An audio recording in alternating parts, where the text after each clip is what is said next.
नमस्कार दोस्तों, 71st episode 71वें episode में आपका स्वागत है। श्री जेठानंद पेरीमल सेवाधारी स्वामी बोधराज मंदिर अजमेर।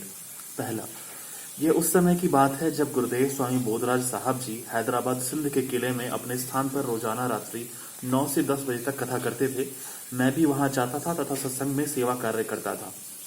एक बार कराची में अपने व्यापार के सिलसिले में गया हुआ था। वहां मालूम हुआ कि स्वामी लीलाशाह महाराज जी यहाँ आए हुए हैं। मैं दूसरे प्रेमियों के साथ उनका सत्संग सुनने गया। वे जंगल में सत्संग कर रहे थे। बेहद शांत प्रिय वातावरण था। मैं उनके चरणों में शीश झुकाया। सत्संग समाप्त होने के बाद मैंने उनसे निवेदन किया कि जब वे हैदराबाद आएं तो हमारे गुरुदेव स्वामी बोधराज साहब जी की सत्संग सभा में अवश्य पधारें। आखिर वह शुभ दिन भी आया जब स्वामी बोधराज साहब के सत्संग के समय स्वामी जी वहां पधारे। स्वामी लीलाशाह महाराज जी चुपचाप आकर दूसरे सत्संगियों के साथ बैठ गए। जब ओम की ध्वनि के साथ सत्संग समाप्त होने वाला था तब स्वामी बोधराज साहब जी को स्वामी जी के आने की जानकारी मिली तो उन्हें निवेदन कर अपने साथ लेकर आसन पर बिठाया। साथ ही उनसे कहा कि आप भी प्रवचन करें।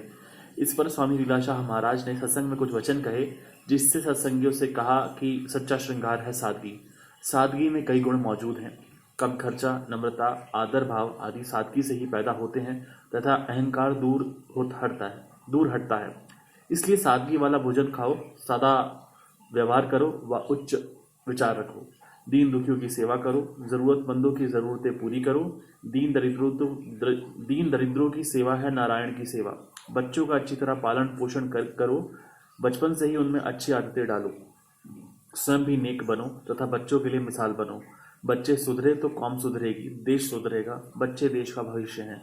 साथ ही सत्संगी माताओं व भाइयों से निवेदन किया कि दहेज रूपी दानव का नाश करो। इसने समाज को बहुत बर्बाद किया है तथा कई कुरस्में पैदा की हैं। लड़की वाले जो खुशी से देवे वह स्वीकार करना चाहिए, परंतु मांगना नहीं चाहिए। स्वामी जी के प्रवचन सुनकर प्रेमी गदगद हो गए। दूसरा, हिंदुस्तान का विभाजन हुआ व पाकिस्तान बना, तब मैं लखनऊ आकर रहने लगा। स्वामी बोधराज साहब जी की धर्मपत्नी माता सतीबाई भी वहां रहती थी।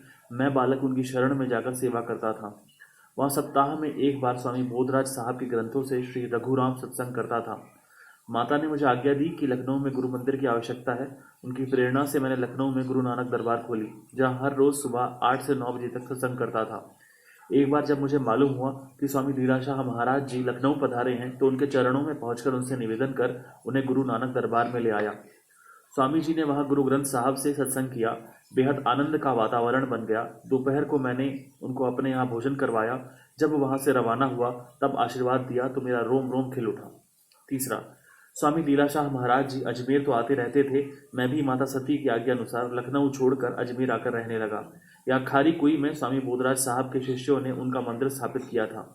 मैं उस मंदिर में रहकर सेवा करने लगा। रात को कथा करता था। एक बार स्वामी लीलाशाह महाराज का सत्संग स्वामी बोधराज साहब मंदिर में रखा गया। बेशुमार पब्लिक आई थी। वहां स्वामी जी का दर्शन कर दिल गदगद हो उठा। स्वामी जी ने अपने प्रवचनों में कहा कि शुभ गुण धारण करें, दैवी गुण जिनका गीता में वर्णन किया गया है वह स्वयं में लाकर सच्चे इंसान बनो। मनुष्य जन्म मिला है परमात्मा को प्राप्त करने के लिए, स्वयं को पहचानने के लिए। अगर ऐसा नहीं किया तो यह जन्म व्यर्थ चला जाएगा तथा पछताना पड़ेगा। हर रोज सत्संग किया करें। महापुरुषों का संग जीवन संवार देता है। जीवन का मकसद है आनंद प्राप्त करना तथा मुक्ति को प्राप्त करना। इसके लिए सदा प्रयत्न करते रहें। स्वयं को पहचानो तथा परम शांति को प्राप्त करो। धन्यवाद मित्रों।